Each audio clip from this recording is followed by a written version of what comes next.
तर नमस्कार मित्रांनो, स्वागत आहे तुमचं हवामान अपडेट्स या यूट्यूब चॅनलवरती।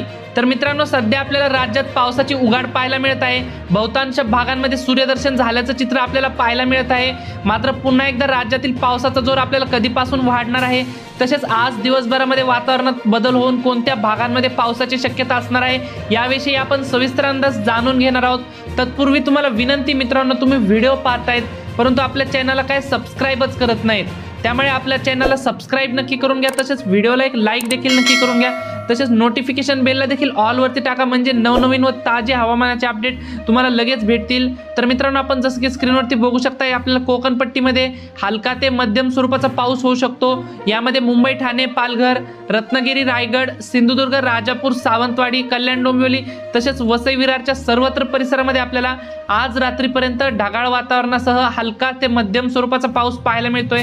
उत्तर महाराष्ट्रात देखील आपल्याला नाशिक, मालेगाव, नंदुरबार, धुळे, जळगाव, चाळीसगाव, मनमाड या सर्वत्र परिसरामध्ये आज दुपारनंतर आणि सायंकाळी वातावरणात बदल होऊन आपल्याला तुरळक ठिकाणी ढगाळ वातावरणासह हलक्या सरीची शक्यता आपल्याला पाहायला मिळत आहे।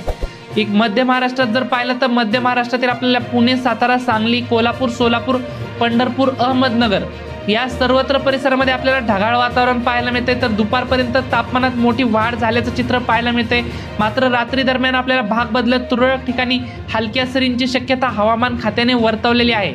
तसेच मराठवाडा आणि विदर्भात जर पाहिलं तर छत्रपती संभाजीनगर, जालना, हिंगोली, परभणी, नांदेड तसेच बीड, लातूर, धाराशिव तसेच विदर्भातील आपल्याला अकोला, अमरावती, चंद्रपूर, गडचिरोली, गोंदिया, भंडारा, यवतमाळ, वर्धा, वाशिम, बुलढाणा तसेच नागपूरच्या सर्वत्र परिसरामध्ये आपल्याला आजच्या दरम्यान फार काही मोठ्या पावसाची शक्यता पाहायला मिळत नाहीये। आज दिवसभर आपल्याला उन्हाचा कडाका वाढलेला पाहायला मिळेल, मात्र रात्री दरम्यान ढगाळ वातावरण निर्माण होऊन काही भागांमध्येच फक्त आपल्याला हलक्या सरी झालेल्या पाहायला मिळतील।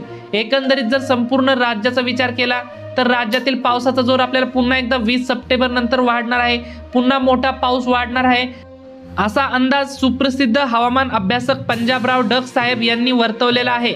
तर मित्रांनो, ही होती हवामानाबद्दल छोटीशी माहिती आवडल्यास आपल्या चॅनलला सबस्क्राइब नक्की करा। धन्यवाद। तर भेटूयात पुढच्या व्हिडिओमध्ये।